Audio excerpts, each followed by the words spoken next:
किसान का पुनर्जन्म। दोस्तों, यह कहानी धनपुर गांव की है।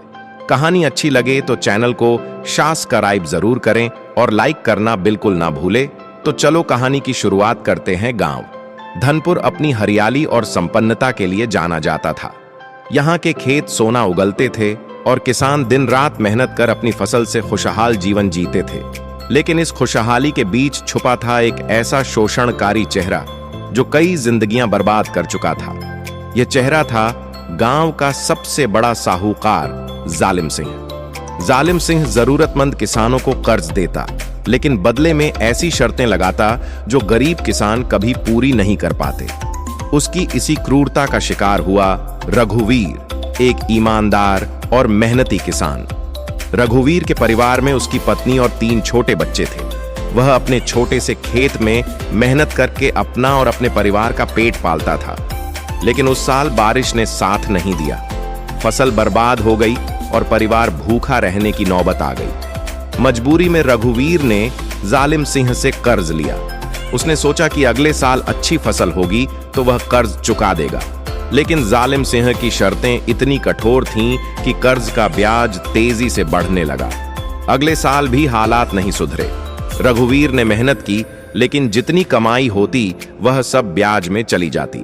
जालिम सिंह ने रघुवीर को अपनी जमीन गिरवी रखने के लिए मजबूर कर दिया। अब रघुवीर के पास न जमीन थी और न कोई उम्मीद। रघुवीर हर रात अपने बच्चों के भूखे चेहरे देखता और खुद को कोसता। उसे लगता कि वह अपने परिवार को इस हाल में लाकर सबसे बड़ा पाप कर रहा है। धीरे धीरे कर्ज का बोझ उसकी आत्मा पर इतना भारी हो गया कि उसने अपने जीवन को समाप्त करने का फैसला कर लिया। एक दिन रघुवीर ने गांव के तालाब के पास जाकर अपनी जान दे दी, लेकिन उसकी आत्मा को शांति नहीं मिली। जब वह यमलोक पहुंचा तो न्यायाधीश चित्रगुप्त ने उसे डांटते हुए कहा, रघुवीर, तुमने अपनी जिम्मेदारियों से भागकर बहुत बड़ा अपराध किया है। कर्ज केवल धन का नहीं होता, यह आत्मा का भी बंधन है। तुमने अपने परिवार को कर्ज के जाल में छोड़कर अन्याय किया है। अब तुम्हें इस कर्ज को चुकाने के लिए धरती पर लौटना होगा, लेकिन इस बार एक बैल के रूप में। रघुवीर का पुनर्जन्म एक बैल के रूप में हुआ। यह बैल उसी जालिम सिंह के घर में पैदा हुआ जिसने उसके पिछले जन्म में उसे बर्बाद किया था। जालिम सिंह ने इस बैल को रामू नाम दिया। रामू को न केवल भारी काम करना पड़ता, बल्कि उसे बुरी तरह से पीटा भी जाता। जालिम सिंह उसे दिन रात खेतों में जोतता। बारिश हो या धूप, रामू को बिना आराम के काम करना पड़ता। हर बार जब जालिम सिंह उसे मारता, रामू की आत्मा में पिछले जन्म की यादें ताजा हो जाती। एक दिन जालिम सिंह का बेटा खेत में काम करते समय बैल पर इतना गुस्सा हो गया कि उसे बहुत बुरी तरह से मारने लगा।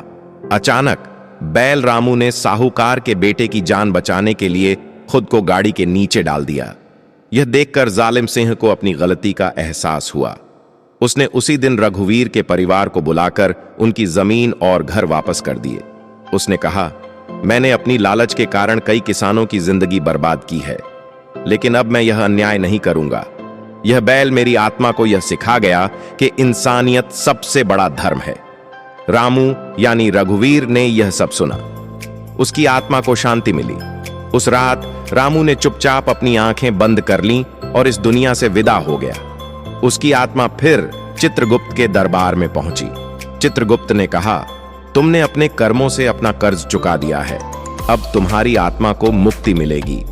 यह कहानी हमें सिखाती है कि कर्ज केवल भौतिक नहीं होता, बल्कि यह आत्मा को भी बंधन में जकड़ सकता है। जिम्मेदारियों से भागने की बजाय उनका सामना करना ही जीवन का सही मार्ग है। और यदि गलतियों का एहसास हो जाए तो उनका प्रायश्चित करके इंसान अपनी आत्मा को मुक्त कर सकता है।